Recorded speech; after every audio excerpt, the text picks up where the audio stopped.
Prieš 2 savaitės įdrėskė katė. Atlikus ultragarsinį dešinės alkūnės vidinio paviršiaus tyrimą, rastas ryškiai padidėjęs viršskridininis limfmazgis su gausia kraujotaka, jisai struktūriškas. Pažiūrėjus dešinę pažastį, rasti padidėję limfmazgiai ir dešinėje pažastyje, struktūriški su gausesne kraujotaka. Įtarta uždegiminė liga ir buvo pagalvota apie kačių įdrėskimo ligą. Anatomiją primenu tiesiog limfmazgių, kad nepamirštumėm, jog yra ir vidinės alkūnės limfmazgis, vadinamas viršskridininis, kurį radus kartais suabejoji, ką matai, ar limfmazgį, ar darinį. Įtarus kačių įdrėskimo ligą moteriai atlikta dešinio viršskridinio limfmazgio ekscizija, kadangi tuo metu Lietuvoje nebuvo reagentų serologiniai diagnostikai, ir galutinė patologijos diagnozė – lėtinis granuliominis nekrotinis, apseduojantis limfadenitas, perilimfadenitas ir pokyčiai būdingi katies įdrėskimo ligai, sukeltai Bartonella hensele. Gydyta azitromicinu ir pacientė pasveiko kontrolinio ultragarsinio tyrimo metu, išnykusi alkūnės duobės infiltracija, limfmazgis pašalintas ir išnykusi dešinės pažasties limfadenopatija. Taigi, katies įdrėskimo liga arba bartoneliozė – tai yra zoonozė, sukelta Bartonella hensele bakterijos įkandus įdrėskus katei, dažniau jaunam kačiukui.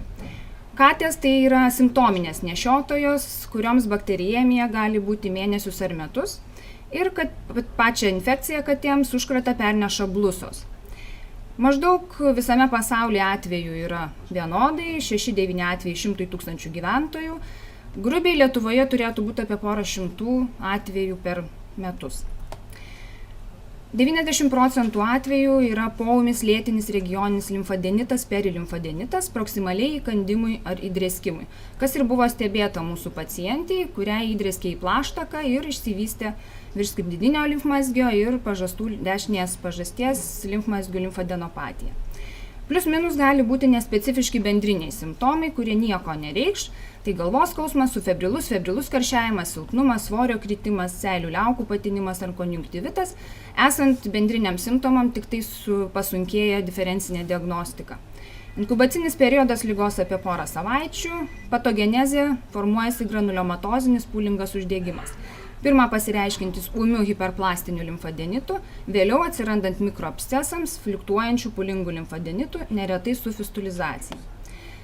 Retos bartoneliozės formos, tai yra perino akių liaukų sindromas, pasireiškintis konjunktivitu, didžiąja dalim centrinės nervų sistemos kačių įdrėskimo liga, kepenų ir blužnies pažeidimas, hepatosplenomegalija matysime, endokarditas, osteomelitas, sąnarių skausmas, plaučių pažeidimas, odos pažeidimas. Kitaip tariant, liga gali pasireikšti bet kaip. Diagnostika. Visų svarbiausia yra anamnezė, šnekėkime su pacientais. Katies įdrėskimas įkandimas. Klinika – regioninis limfadenitas proksimaliau įdrėskimui ar įkandimui. Priklauso nuo to, kur įdrėks ar įkas. Jeigu plaštaka, turėsim alkūnės limfadenopatiją, pažasties kaklo limfmazgių tos pačios pusės. Jeigu įdrėks į čiurną, turėsim tos pačios kojos limfadenopatiją iki kirkšnių. Diagnostika toliau atsiradus čiopiamam dariniui visada indikuotinas ultragarsinis tyrimas. Kadangi konferencija yra ultragarsinė, tai tą ir pabrėžiam. Limfadenopatijos įvertinimui ir kitų darinių ekskliudavimui. Kitų radiologinių tyrimų tikslingumo sprendimas, kai yra netipinė kačių įdrėskimo ligos forma arba daugybinis organų pažeidimas, kai mes jau nebežinom, kas tai galėtų būti. Serologiniai testai taikomi tiek žmogui, tiek katei, tačiau yra labai problema su reagentais. Biopsija taikytina, tačiau literatūros duomenimis dėl didelės rizikos fistulės atsiradimui rekomenduojama daugiau limfmazgio ekscizija ir histologinis ištyrimas. Diferencinė diagnostika plati. Nuo citomegalo virusinės infekcijos, živ, Epstein-Barro, infekcinės mononukleozės, iki bakterijos sukeltų leišmaniazės, nokardiazės, retais atvejais sifilis ar raupai, kapošis sarkoma, angiosarkoma, limfoma. Dažniausia pirma mintis tai yra tipinė tuberkuliozės forma, ką reikėtų irgi nepamiršti. Gydymas skirstomas keliais etapais. Galimas stebėjimas, kadangi neretai, apie 40% atvejų, simptomai išnyksta savaime per 2-4 mėnesius. Kitas yra antibiotikoterapija, skiriama, kai yra ryški skausminga regioninė limfadenopatija ir bendriniai nespecifiniai simptomai. Incizija drenavimas taikomas tais atvejais, kai yra pūlingas fliuktuojantis limfadenitas, limfadenopatija, palengvinti simptomams. Diferencinė limfmazgių ultragarsinė diagnostika. Pirma, turime vertinti limfadenopatiją, tai ar yra regioninė ar generalizuota. Nepatingėt pasižiūrėti ne tik tą vietą, kur atsirado darinys čiuopiamas, bet ir pilvą ar kitas limfmazgių grupės. Patologiniai limfmazgiai traktuojami kaip didesni nei centimetro, tačiau yra išimčių, kaip pakinklio ar alkūnės srities limfmazgiai didesni kaip 5 mm jau yra patologiniai, pažastų kirkšnių neretai struktūriški limfmazgiai normalūs gali būti iki 2 cm.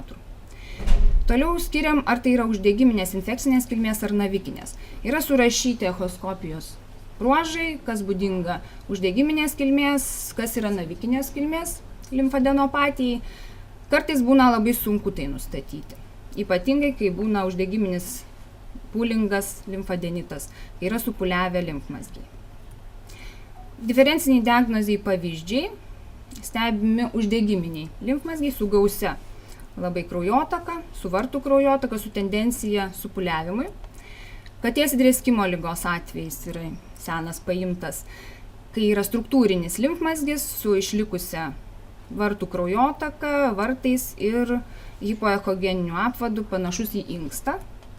MTS limfmazgiuose nestruktūriškas su pavienė kraujotaka, neovaskuliarizacija kitaip vadinama, šiuo atveju buvo adenokarcinomos metastazės kirkšnių limfmazgiuose. Kitas atvejis metastazės limfmazgiuose plokščialąstelinės karcinomos yra neovaskuliarizacija, nestruktūriškas apvalus hipoechogeninis limfmazgis.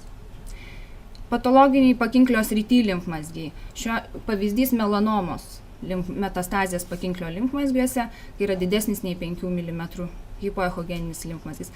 Normoje pakinklio ir viršskridininio limfmazgio apskritai neturėtų matytis. RCC metastazė žaste, kaip minėjau, kartais radus darinį žaste ar vidinėje alkūnės pusėje sunku atskirti, ar tai limfmazgis ar darinys. Šiuo atveju iš anamnezės buvo žinoma inksto renoceliulinė karcinoma ir buvo žasto raumenyse darinys. Su gausia kraujotaka, heterogeninės struktūros, paimta biopsija ir gautas atsakymas renoceliulinės karcinomos metastazė. Infiltratas kartais gali būti, jeigu jis nėra didelis, irgi supainiojamas su limfadenopatija. Rečiau, bet būna. Svarbiausia anamnezė. Ir apibendrinimui, jei turim čiuopiamą darinį, būtinas ultragarsinis tyrimas. O jau toliau sprendžiam apie kitų tyrimų reikšmingumą. Įtariam limfadenopatiją, įvertinam, ar tai regioninė, generalizuota, uždegiminė ar navikinė. Limfmazio struktūra, kraujotaka, dydis, ką visi žinom, lokalizacija, skausmingumas ir limfmazgių konglomeratai. Būtina anamnezė ir klinika, pasikartosiu, kalbėkime su pacientais. Stebėjimas ir ultragarsinė kontrolė po 3-4 savaičių, galima biopsija, ekscizija ar citologinis, histologinis ištyrimas.